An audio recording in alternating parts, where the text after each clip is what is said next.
Good evening, children. It is time for a bedtime story. Tonight, we delve into the sun-drenched, yet deeply unsettling, history of Sacramento, California, a city renowned for its scorching summers and short, mild winters. But in November 1988, the heat permeating 1426 F Street was not just the weather. It was an oppressive situation, so vile that most houses kept their windows sealed, their air conditioning units fighting the thermal battle, full blast. But for the neighbors of a certain boarding house, there was a far worse discomfort. For some time, they had been complaining about a foul, intense stench wafting from the backyard of the property managed by an elderly woman named Dorothea Punt. The odor was so unbearable that many avoided turning on their air conditioning altogether, lest the putrid air be sucked directly into their homes. Neighbors complained directly to the old woman. She'd offer a sweet smile, claiming the smell was just a sewer problem. Other times, she blamed rats, saying they were decaying beneath the floorboards. Occasionally, she'd attribute the horrific miasma to the fish fertilizer she used on her precious garden. Oftentimes, neighbors would see Dorothea trying to mask the stench, haphazardly spreading lime across the yard and tossing out buckets of bleach. Meanwhile, the tenants inside the boarding house suffered even more, desperately trying to avoid abandoning the only place they had to go. They observed the elderly woman constantly spritzing the living room with lemon-scented air freshener, a vain effort against an odor that always returned, clinging to the air as if the very atmosphere were poisoned. Few could have imagined that behind that serene smile and gentle demeanor was not an old lady, struggling with rodents or plumbing issues, but a woman capable of the most cruel crimes. The stench coming from the backyard was the chilling culmination of years of terrible acts against those who had once entrusted their care to Dorothea Punt. Before we begin the case, it's important to note that this is a story about keeping up appearances. In the 1980s, Dorothea Punt worked tirelessly to appear as a respectable citizen of Sacramento, a woman who made donations to the city and rubbed shoulders with minor politicians. They were searching for a man named Alvaro Montoya, who had a mental disability and was reported missing by his social worker. The social worker's suspicions pointed directly at the boarding house administrator, Dorothea Helen Punt. As they approached the house, Cabrera and his team noted the tall, black iron fence that surrounded the property. The boarding house was decorated with Christmas lights, and lace curtains hung in the windows, giving the place a comfortable, cared-for appearance, as if Dorothea lovingly oversaw every detail. But from experience, Cabrera knew that first impressions were not always trustworthy. They knocked, and Dorothea promptly allowed them entry. The interior of the house was filled with the typical clutter of an elderly person's home. Small vases, porcelain dolls, and decorative doilies. Though full of trinkets, the atmosphere seemed surprisingly calm. After a brief internal inspection, Cabrera and his colleagues moved to the backyard, located in the southeast corner of the property. There, they immediately noticed that the soil appeared to have been recently disturbed. The other officers returned to the patrol car to retrieve shovels and picks to investigate what might be buried there. John Cabrera himself grabbed a shovel and began to dig. It didn't take long. The tip of his shovel soon unearthed some pieces of cloth and dried flesh. He dug on, more determinedly, until he was stopped by something that, at first glance, resembled a tree root. He climbed into the hole, grabbed the root, and pulled it up. To his absolute astonishment, it wasn't a root at all, it was a human bone. The discovery caused an immediate reaction among John and the other officers. The commotion drew Dorothea out of the house and into the backyard. As she peered into the hole, she looked genuinely shocked when informed that they had likely found a human corpse. According to John, Dorothea raised her hands to her face, a dramatic expression of shock that seemed more like theatrical acting. The team continued to dig but quickly stopped when they found a part of a foot still encased in a shoe. It was clear, the remains belonged to a human being. John called the station, and it was decided that the investigation would resume the following day with proper equipment. The boarding house was placed under 24-hour surveillance. At that point, Dorothea was not yet considered the primary suspect and was simply kept inside the residence.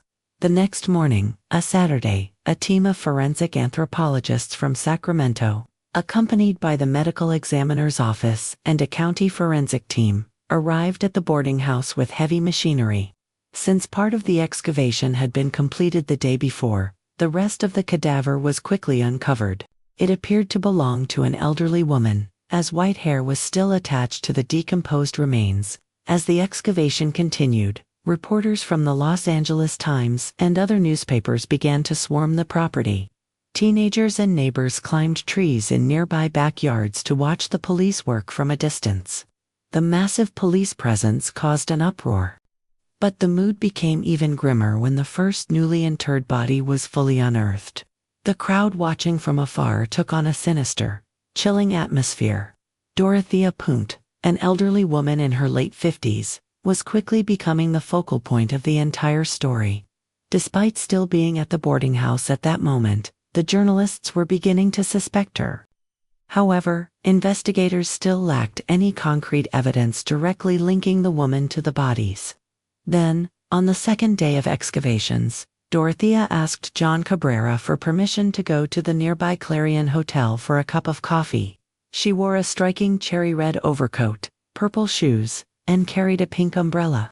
John authorized her exit, completely unaware of the problems this decision would cause. Dorothea walked toward the hotel but, instead of entering, went straight to the taxi stand and hailed a cab to another part of the city. It was later discovered that she went to a bar she frequented and drank for vodka orange juice cocktails. Then, she took another cab to Stockton, where she boarded a car bound for Los Angeles. The car journey lasted 6 hours. She carried $5,000 in her purse, seemingly with only one goal: to start her life over, completely ignoring what was happening at her property. Meanwhile, 3 more bodies had been found beneath a concrete slab, and a 5th cadaver was unearthed beneath a side yard gazebo. John Cabrera was elated by the discoveries but deeply concerned about what could have driven these people to their deaths. His attention quickly turned to another problem. 4 hours had passed, and Dorothea Punt had not returned. A group of police officers was sent to the Clarion Hotel, only to discover that the elderly woman had never even entered the premises for coffee. Dorothea was already hundreds of miles away from the excavations, triggering an intense manhunt for her whereabouts. With this turn of events, John and his colleagues were now desperate to catch Dorothea, and uncover the identities of the victims buried in the yard. While Dorothea Punt remained a fugitive, the investigations at the boarding house concluded. 7 bodies were found at the location. Once identified, they were revealed to be people who had all been tenants at the boarding house. The first victim, chronologically, was Betty Mae Palmer, 78, who arrived at the boarding house on October 14, 1986. Subsequent investigations showed that Dorothea had forged a California ID with Betty's photo, likely after killing her. Furthermore, 2 months after Betty's disappearance, the receiving address for her Social Security checks was changed to the boarding house's address. More detailed investigations proved that Dorothea had forged Betty's signature and cashed a benefit check worth $4,000. Betty's body, clad in a white nightgown, was found dismembered, missing its head, hands, and legs. Dorothea had carefully buried her beneath a statue of St. Francis of Assisi just feet from the front sidewalk of the boarding house. The official identification of Betty's body would only come later, but suspicions already pointed at the landlady. Toxicology analysis revealed the presence of doxylamine, used to treat allergic rhinitis and minor aches, as well as haloperidol and flurazepam, both medications prescribed to Betty. The next victim, chronologically, was Leona Carpenter, also 78. She was admitted to the boarding house in December 1986 after being discharged from the hospital. In the following months, Leona was bedridden on a sofa until she disappeared in February 1987. Her body was the first to be found by John Cabrera and his team. The third victim was James Gallup, 62. He moved into Dorothea's boarding house in February 1987 after surviving a heart attack and surgery to remove a brain tumor. However, he did not survive his stay with Dorothea. Sometime after his arrival, Dorothea contacted James' doctors, informing them that he had moved to Los Angeles, and he was never heard from again. His body was found buried beneath a gazebo in the boarding house's backyard. In the same year, on October 2, 1987, Vera Faye Martin, 61, was sent to live at Dorothea's boarding house. Vera kept in regular contact with her daughter, but suddenly stopped providing any updates. Vera's disappearance raised doubts, but the truth would only be revealed the following year, when the reality of the boarding house was exposed. Her body was found buried inside a metal shed in the backyard. Toxicology analysis revealed the presence of flurazepam in her body, a medication used to control sleep. At the time of discovery, Vera was still wearing her wristwatch, which was still working. In late October 1987, Dorothy Miller, a 65-year-old Native American woman, was placed under Dorothea Puna's care. Dorothy was last seen by her social worker smoking a cigarette on the boarding house's front porch. Dorothy was described as an elderly woman with serious alcoholism who often recited bitter poems about love. In late November 1987, a carpet cleaner was called to the boarding house to remove a pile of foul-smelling sludge in one of the rooms. Investigations indicated that this was Dorothy's room. After her disappearance, Dorothea began forging Dorothy's checks, accumulating at least $11,000 in benefits. Dorothy's remains were found beneath a concrete slab near some rose bushes in the backyard. When her body was dismembered, her arms were bound to her chest with duct tape. Toxicology analysis revealed the presence of flurazepam and carbamazepine in her system. The second to last victim identified was Benjamin Fink, a 55-year-old alcoholic. He arrived at the boarding house in March 1988. His health condition was complex, and his brother visited him weekly. In April, however, his brother was informed that Benjamin had moved out, which concerned the family, but it wasn't unheard of, so the disappearance went unnoticed. According to the testimony of another tenant, a strong, horrible odor emanated from the room where Benjamin was staying, and Dorothea promptly began a series of renovations. It was discovered that Dorothea had ordered 12 bags of cement in June 1988. A large hole was dug next to the door of the metal shed in the boarding house's backyard. Benjamin Fink's body was found in this hole, wrapped in a plastic comforter, secured with duct tape, and covered with blue absorbent pads. According to another tenant's testimony, the last time he saw Benjamin, Dorothea mentioned that she was taking him to his room so he could feel a little better. The final identified victim was Alvaro Montoya, a 51-year-old schizophrenic. Alvaro arrived at the boarding house in February 1988 and was frequently seen talking to himself. Witnesses reported that he called Dorothea mother. Investigators discovered that a month after Alvaro's arrival at the boarding house, a protocol was initiated for Dorothea to become his beneficiary. Reports indicate that in August 1988, a man was seen removing Alvaro's clothes from the boarding house closet. Although this raised suspicions, Alvaro was still staying there, but he disappeared a few days later. When questioned about the disappearance, Dorothea claimed Alvaro had gone to Mexico to visit relatives. However, the story sounded suspicious to his social worker, who tried to locate him in various ways, but without success. Later, Donald Anthony, an accomplice and former convict, confessed that Dorothea had asked him to contact social services, pretending to be Alvaro's brother-in-law. However, the Sacramento Social Services employee became even more suspicious and warned Dorothea that she would call the police. A few days later, the social worker received a letter wrapped in a paper towel, supposedly signed by Alvaro's brother-in-law. The attempt seemed intended to deter suspicion, but only intensified it. The social worker took the letter to authorities, who suspected the wrapping was done to prevent fingerprints, initiating a formal investigation. Alvaro's body would finally be discovered, buried beneath a newly planted apricot tree in the side yard. All these details were slowly revealed as the discoveries in the backyard accumulated. Apparently, Dorothea Punt rented the first floor of the boarding house, two people needing care, primarily alcoholics or the frail. When police investigated Dorothea's room, they found expensive perfumes and silk chiffon dresses, items clearly beyond the income a common landlady could afford. While Dorothea was on the run, investigations at the boarding house intensified, revealing several important pieces of evidence. Among them, a scribbled note caught attention. It listed the initials of each identified victim next to the amount of money Dorothea had obtained from each one. A quick analysis estimated that she was receiving at least $5,000 per month from deceased tenants, which, converting to today's value, would yield about $13,000 monthly.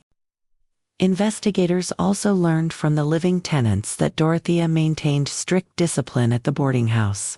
Tenants paid $50 per month, which guaranteed them a room and 2 daily meals. However, if they missed a meal, they were not allowed to eat and went hungry, as they were forbidden from entering the kitchen outside permitted hours by Dorothea. Furthermore, she prohibited the use of the boarding house's landline phone and prevented tenants from touching mail. Alcohol consumption within the boarding house was also strictly forbidden. Following Dorothea's tracks, investigators discovered that she used to take long walks to the city's cheapest bars. Her preferred spot was the Harris Lounge, where she was frequently seen conversing with lonely elderly men. She would ply them with drinks and apparently ask questions about their finances. According to investigators, if Dorothea believed the elderly man was worth it, she would invite him to live at her boarding house. One such person, John Terry, 67, corroborated this story. He testified that in a conversation at the bar, Dorothea asked about his money and job. Afterward, she called him on several occasions, trying to convince him to move into the boarding house, but John refused the invitations. On the other hand, a former tenant, retired cook, John Sharp, 64, described Dorothea almost as an angel. According to him, she fed stray cats, donated clothes and cigarettes to tenants, and was always willing to help people.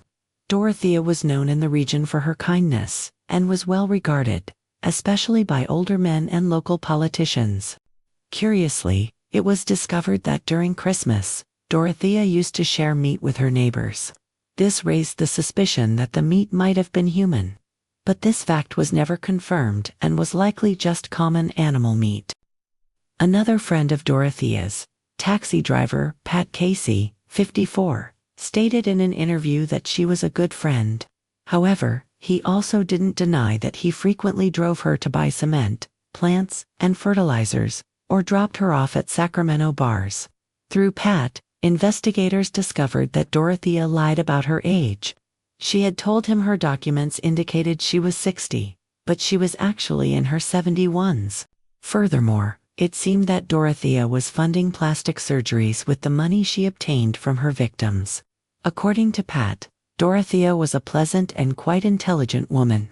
However, he also recounted that he once noticed a disagreeable odor at the boarding house, and when he questioned her, Dorothea replied that the smell came from dead rats rotting beneath the house.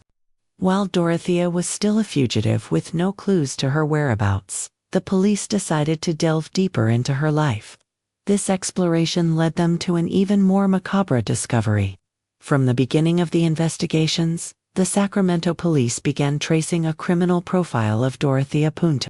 Through conversations with former tenants and people close to her, investigators realized that before a tenant disappeared, Dorothea would always mention to someone that the person wasn't feeling well. Then, she would assure them that the person would soon improve and would take them to the second floor of the boarding house, where she herself lived. Dorothea always had an excuse ready. Some tenants also noted a peculiar behavior. The woman hated to lose control. On one occasion, when a tenant suggested how she should run the boarding house, she put his belongings in a cardboard box and threw them into the street, virtually expelling the man. Due to this behavior, one tenant left without warning and went to live with relatives, apparently out of fear of Dorothea. However, the most significant finding was that although she appeared to be a benevolent lady in Sacramento, her past was dark. Although authorities initially avoided releasing details to the public, investigative journalists quickly discovered who she truly was. In a short time, they pieced together the facts and revealed, without filters, the true story of the landlady, known for hiding bodies in her backyard. Text open. According to investigations, Dorothea grew up in Redlands, California.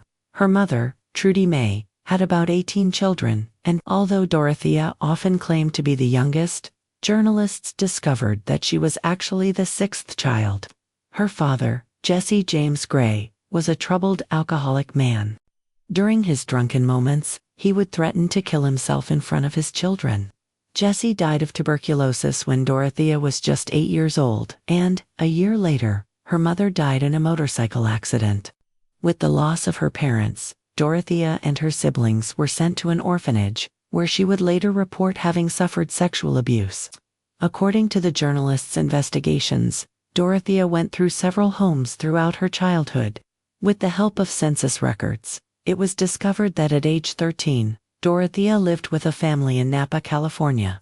By age 16, her school records indicate she was living in Los Angeles. Less than a year later, she was transferred to Olympia, Washington.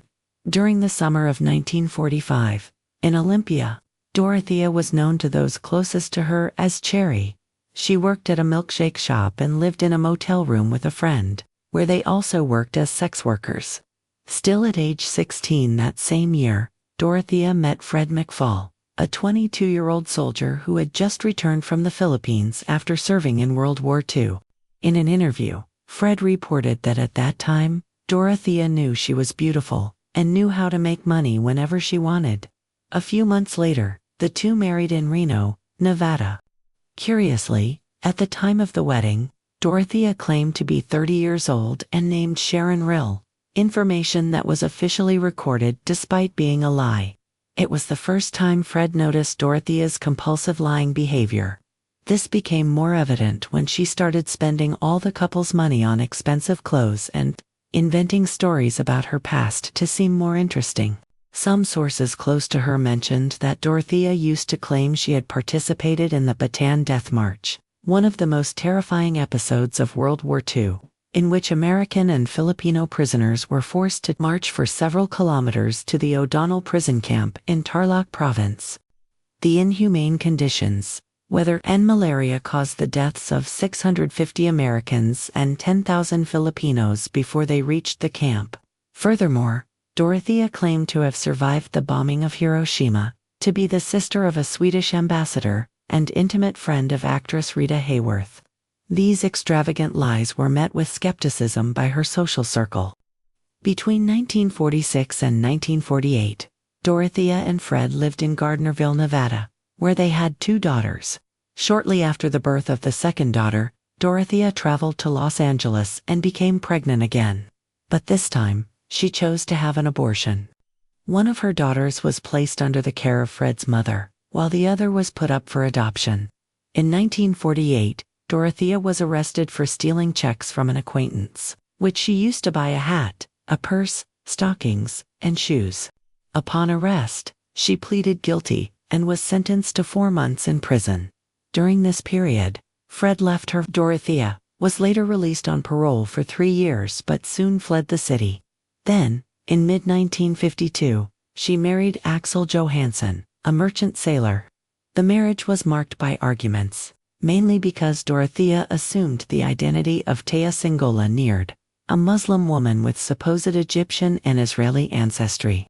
Under this dual persona, she took advantage of Axel's long trips to bring men home and spent the couple's money on frivolities.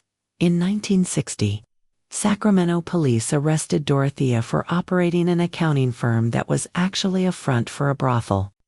When questioned, she claimed she was just visiting the location and was unaware of its true nature. Nevertheless, she was found guilty and sentenced to 90 days in the Sacramento County Jail. After her release, Dorothea became involved in an alcohol-fueled party, exhibiting destructive behavior. She even attempting to take her own life. As a result, Axel admitted her to the DeWitt State Hospital, where she was diagnosed as a pathological liar with an unstable personality. Although their relationship continued for 5 more years, they divorced in 1966. After the divorce, Dorothea adopted the identity of Sharon Johansson, using Axel's surname to hide her criminal past. With this new identity, Dorothea inserted herself into new social circles, presenting herself as a Christian woman, establishing a reputation as a caregiver. She also began providing support to young women at a nonprofit institute aimed at poor women and abuse victims. In 1968, inspired by the work, she opened her own rehabilitation home for alcoholics, called the Samaritans. In the same year, at age 39, Dorothea married Roberto Jose Punt, a 21-year-old man. However, the marriage ended quickly, and her rehabilitation home accumulated a debt of $10,000 during that turbulent period. Dorothea attempted to legally divorce Robert, but he fled to Mexico, causing the divorce process to be finalized only in 1973. However, the relationship between the two became violent, and, 2 years later, Dorothea filed a restraining order against Robert. Although she never saw him again after that, for some reason, she continued using Robert's surname, becoming known as Dorothea Punt. Parallel to these events, Dorothea had already taken over the management of a boarding house in Sacramento. In 1976, she married Pedro Angel Montalvo, one of her 52-year-old tenants. However, the marriage soon ended when Pedro perceived Dorothea's disturbing personality. In an interview, he recounted that Dorothea demanded new stockings every day and constantly believed they were rich. In 1978, Dorothea was convicted of forging 30 checks she had been stealing from her own tenants. Although she was sentenced to 5 years of probation, she was also required to attend therapy with a psychiatrist, who diagnosed her as schizophrenic and a highly disturbed woman. Now, with these discoveries made by investigators and journalists, it became evident that Dorothea had always been a woman with a deeply problematic history. However, the most intriguing event occurred in 1982, when something unusual began to happen around her. In that year, Ruth Monroe, 61, one of Dorothea's tenants, died of a massive overdose of Tylenol and codeine inside the boarding house. Although Ruth was dealing with a terminal illness, her death raised suspicions. Furthermore, investigators discovered that Dorothea and Ruth had formed a partnership to open a small snack business at the time. Dorothea was not considered a suspect in Ruth's death, but a month later, she was charged and arrested for drugging for elderly people and stealing their valuables. One of the victims, in a later interview, reported being drugged but managed to observe Dorothea plundering his house. The court sentenced her to 5 years in prison at the California Institution for Women in Frontera. She would be released 3 years later, in 1985, on the condition of keeping her distance from the elderly and from checks. However, almost immediately, she became involved with Everson Gilmoth, a 77-year-old man from Oregon. The two began living together at Dorothea's boarding house until Everson mysteriously disappeared. Everson Gilmoth's family did not notice his absence, as Dorothea spent the following years sending correspondence in his name, pretending to be him. The truth behind Everson's disappearance would only come with the discovery of the bodies in the boarding house backyard. Until that happened, Sacramento Social Services, unaware of Dorothea's past, always sought the woman to house elderly people needing care. In a way, they did not investigate her background or imagine she had a history of theft charges and drugging the elderly. In fact, they only saw the image Dorothea projected, an elderly woman who appeared to be an exemplary caregiver. She held Alcoholics Anonymous meetings and helped people sign up to receive Social Security benefits. At first glance, Dorothea was just a pleasant old woman, wearing expensive clothes, large glasses, and gray hair. Quickly, she established herself as a respectable member of the local Hispanic community, funding charities, scholarships, and radio programs. In an interview, a former social worker reported that 19 elderly people were placed under Dorothea's care because her boarding house was considered the best that the Sacramento system had to offer. Other employees commented that this happened because Dorothea accepted the most problematic clients, drug addicts, alcoholics, and elderly people who were physically and verbally abusive. Social worker Peggy Myers reported that she stopped sending elderly people to the boarding house after witnessing Dorothea verbally abusing one of the residents. Tragically, Peg would later discover that at least 4 of the elderly people she had sent to the boarding house ended up buried in the backyard. In the face of these revelations, public opinion was shocked that frail people had simply been handed over to die at the boarding house. Subsequently, an independent agency published a report criticizing the Sacramento Police Department and 10 other public and private agencies involved with the boarding house. Furthermore, the absurdity was highlighted by the fact that the parole officers who visited Dorothea 15 times during her 2 years of probation did not realize she was running a boarding house for the elderly. She was openly violating her probation restrictions. While many in the community knew of the boarding house's existence, it was only when the bodies began to be unearthed that the fatal error of these agencies became evident. The case marked a moment of tension between authorities and public opinion, and Dorothea's escape made the story even more frightening. With all this revelation about who Dorothea Punt was, the manhunt for her intensified, in the hope of locating her as quickly as possible. After all, they could not risk leaving her free, knowing that Dorothea was an opportunist and certainly would take any chance to earn more money to finance her escape. A few days after her escape, while the public was beginning to understand who the true Dorothea Punte was, her whereabouts were discovered. The person responsible for this discovery was Charles Willows, a 59-year-old retired carpenter. He was having a mid-afternoon beer at a tavern called the Monte Carlo in downtown Los Angeles when he noticed an elegant lady sitting next to him. At first glance, Charles saw a well-dressed elderly woman wearing a bright red overcoat. Without saying a word, the woman ordered a vodka orange juice, and then introduced herself to Charles as Donna Johansson, claiming to be from Sacramento. She dramatically added that her husband had died the previous month, and that she was now in Los Angeles to start a new life. To Charles, the elderly woman fit the typical profile of a widow who had inherited a fortune and was looking for a new marriage before her life ended. The conversation between the two continued, and Donna mentioned that her stay in Los Angeles hadn't started well. The taxi driver who dropped her off at the Royal Viking Motel, where she was staying, had driven off with her luggage. Furthermore, she showed him her purple shoes, which were damaged, with broken heels. Charlie felt sorry for the elderly woman, thinking that life really seemed difficult for her.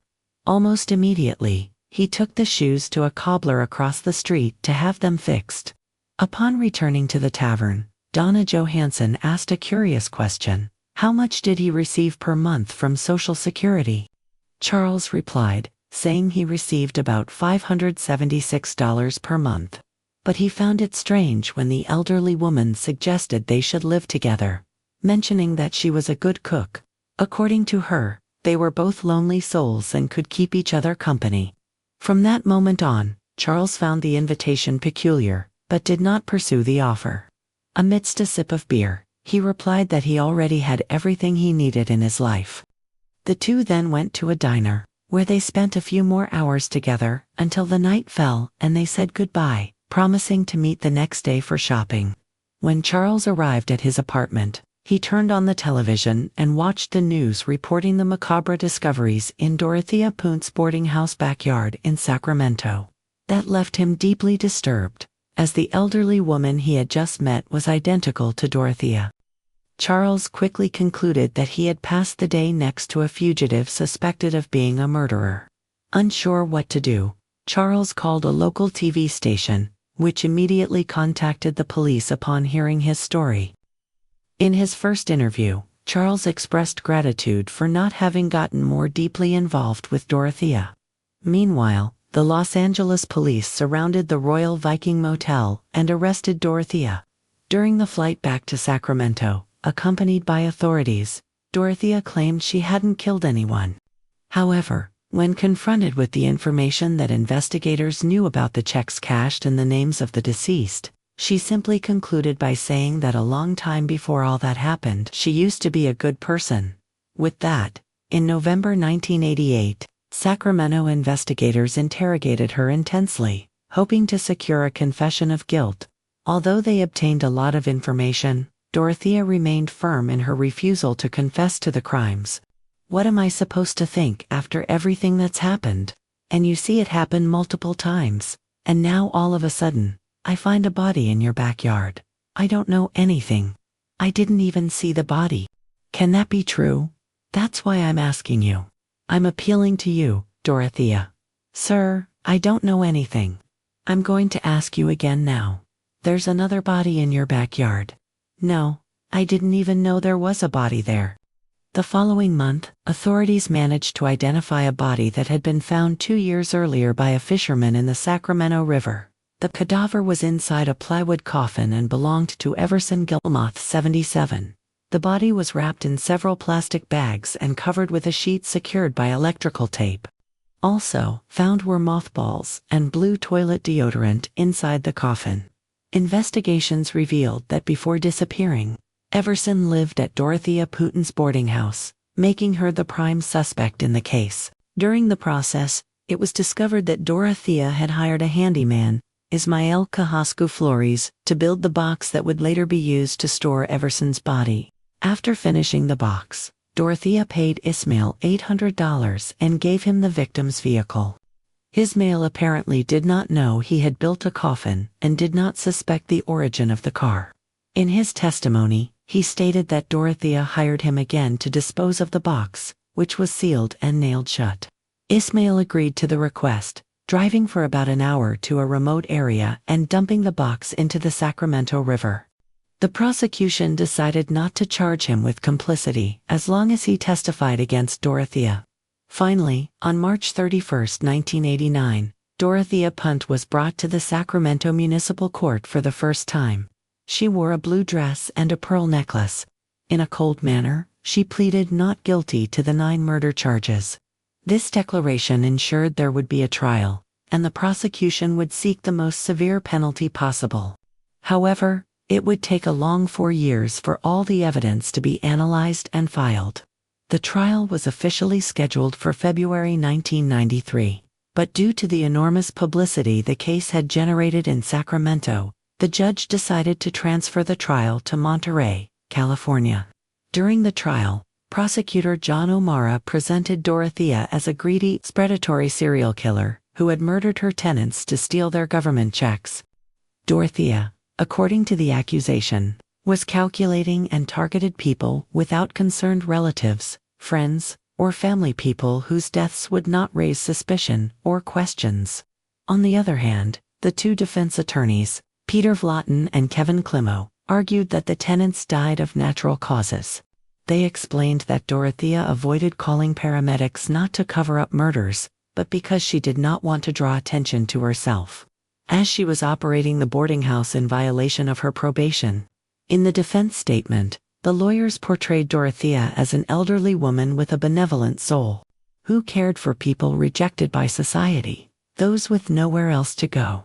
They tried to minimize the severity of the crimes, claiming that the money stolen from the tenants was barely enough to cover her expenses, concluding that, although Dorothea was a thief, she was not a murderer. The prosecution, however, brought witnesses to refute this narrative, including the handyman Ismael Carrasco Flores, whom Dorothea had hired to build Everson Gilmoth's coffin. In total, the prosecution presented about 153 witnesses, 3,100 pieces of evidence, and a model of the Victorian boarding house to illustrate the findings to the jury. Furthermore, they showed photos of the victims, first alive and smiling, and then displayed the images of their decomposed corpses found in the accused backyard. The jury observed everything in a disturbed manner, while Dorothea Point remained impassive, showing no reaction. She seemed to be cultivating the image of an innocent grandmother, always dressed in floral dresses and maintaining a typical old woman's hairstyle. However, the prosecution faced a major obstacle. They could not prove exactly how each of the victims had died, although they had found strong medications in their systems. The only option was to call an expert who testified that although the drugs found in the victims were not lethal on their own, they could become fatal when mixed with alcohol or other medications. especially for the elderly. A witness, Dorothy Miller's doctor, reported that Dorothea tried to purchase a medication prescription using the victim's identification card, but the pharmacy refused to fulfill the request. This conduct was corroborated by other witnesses who recounted Dorothea's habit of trying to force medications on her tenants.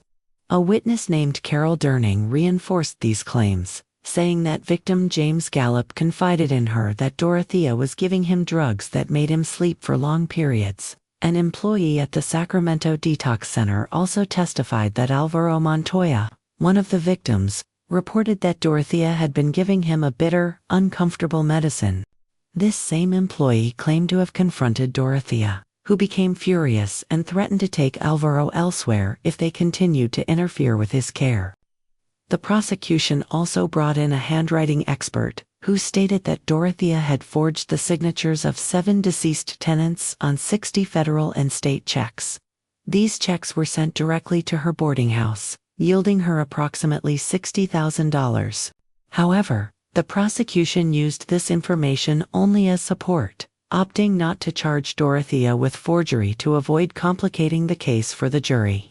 In response, defense attorney Kevin Climo admitted that Dorothea was a thief and had an impulse for theft, but insisted that this did not make her an evil serial killer. Prosecution witness Homer Myers, who lived at Poon's boarding house for 2 years after meeting her at a bar, revealed that, unknowingly, he dug some of the tenants' graves. Dorothea had asked him to dig a 4-foot-deep hole to plant a small apricot tree. Homer believed that grave could have been his own, but at a certain point, he refused to sign documents related to Social Security, which resulted in his expulsion from the boarding house. Given the gravity of the case, the court invited the jury to visit Dorothea's residence, especially the backyard where the victims were found. They were also taken to the bars where she sought her victims and toured the narrow rooms of the boarding house where many guests received cocktails of sleeping pills before slowly passing from unconsciousness to death. One of the jurors, Joe Martin, shared that he felt something disturbing when walking through the garden, saying that it was possible to perceive a strange sensation in the place. After a year of evaluating the case, the jury concluded that Dorothea Punt was guilty of the murders of Dorothy Miller, Benjamin Fink, and Leona Carpenter. However, they could not reach a verdict regarding the other 6 murder charges, including that of Everson Gilmoth, despite the direct testimony of the handyman who helped dump the body in the river. In response, Superior Court Judge Michael Verga declared a mistrial for those charges. The inability to reach a unanimous verdict in these cases generated debates, as many believed there was enough evidence to convict her of more murders. Even so, this did not affect her final sentence. On December 10, 1993, Dorothea Punt, at age 64, was sentenced to life imprisonment without the possibility of parole. She was sent to the Central California Women's Facility near Chowchilla, the largest women's prison in the United States. During her years in prison, Dorothea continued to protest her innocence, claiming that all the people found buried in her backyard died of natural causes without her involvement. On March 27, 2011, Dorothea died at age 82 from natural causes related to old age.